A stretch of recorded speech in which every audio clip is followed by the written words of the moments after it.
Assalamualaikum warahmatullahi wabarakatuh. Bagaimana kabarnya? Semoga sehat dan sejahtera. Bapak Ibu, hari ini saya akan berbagi bagaimana cara memulai Zoom meeting. Nah, untuk mulai Zoom meeting ini tentunya Bapak Ibu harus masuk ke Chrome atau install melalui Play Store ya. Ini saya masuk melalui Chrome. Kita ketik aja Zoom, terus kita masuk. Nah, setelah itu kita diminta untuk login. Login itu kita bisa masuk dengan menggunakan akun Gmail kita. Nah, dalam hal ini saya sudah berlangganan ya. Tadi saya menggunakan yang versi berlangganan.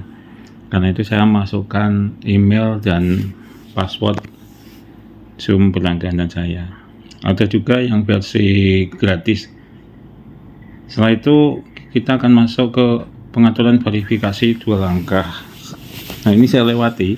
Kenapa? Karena kalau saya menggunakan autentikator, suatu saat jika teman saya meminta bantuan untuk menggunakan akun Zoom saya, maka dia memerlukan autentikator dari saya. Karena itu saya tidak mengaktifkan autentikatornya. Jadi kita pilih lewati di bagian yang paling bawah. Kemudian di sini ada menu jadwal, bergabung, host. Kita juga bisa memulai dari aplikasi Zoom ya. Kalau kita mulai dari aplikasi Zoom, tampilannya juga seperti ini ya. Kita diminta untuk masuk dulu. Nah, ini saya masuk. Ada 3 menu di Zoom.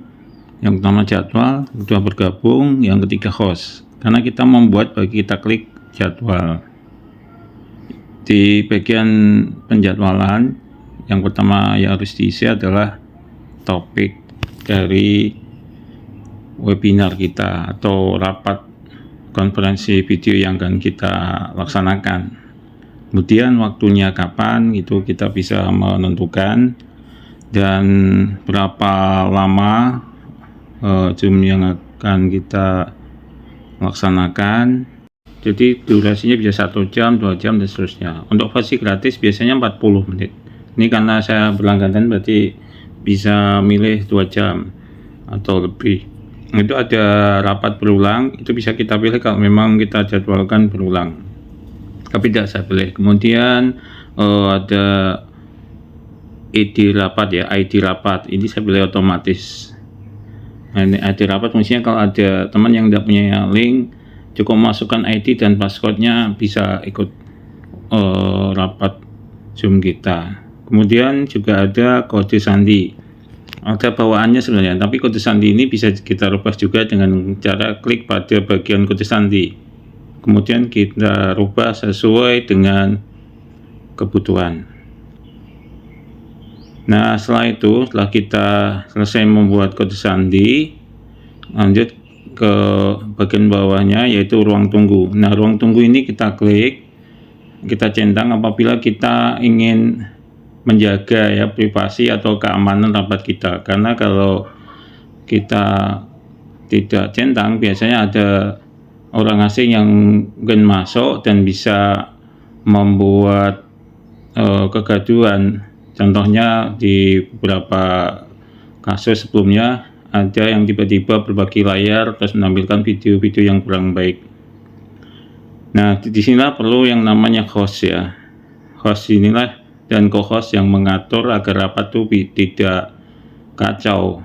Bisa mengatur untuk mematikan mikrofon, menampilkan video, terus mengizinkan siapa yang bisa berbagi layar. Setelah selesai, kemudian kita klik simpan. Nah, setelah kita simpan, selanjutnya tampilannya akan seperti ini, ringkasan dari Zoom tadi yang kita sudah buat. Terus kita klik ya di bagian bawah, itu ada copy undangan Zoom. Nah, ketika kita melaksanakan atau memulai pelaksanaan Zoom meeting, cukup kita klik linknya. Nah, nanti Zoom meeting akan aktif, tapi kita masuk sebagai peserta. Nah, agar pelaksanaan Zoom meeting ini tertib, maka kita harus klaim host. Letaknya ada di bagian menu bawah, itu ada peserta, ada mikrofon, terus ada video. Nah, kita pilih yang bagian peserta. Bagian bawah ada titik 3, kita klaim host, kemudian kita masukkan kode hostnya. Nah, selanjutnya di bagian kanan, ya, kanan itu ada juga titik 3 untuk bagian pengaturan. Di sini ada pengaturan YouTube, rekaman, dan lain-lain. Dan di sini saya akan contohkan bagaimana menghubungkan ke YouTube. Tinggal diklik YouTube, ya. Kalau kita sudah mempunyai channel YouTube, ini akan bisa langsung muncul seperti ini. Ya, saya punya 3 channel YouTube. Nah, tinggal klik lanjutkan. Nah, setelah kita tunggu beberapa saat, akan langsung masuk ke channel YouTube kita. Nah, fungsinya apa channel YouTube ini? Apabila jumlah peserta lebih dari 100 atau lebih dari 1000, maka peserta yang tidak bisa bergabung di Zoom itu bisa menyaksikan melalui YouTube. Nah, untuk mengakhiri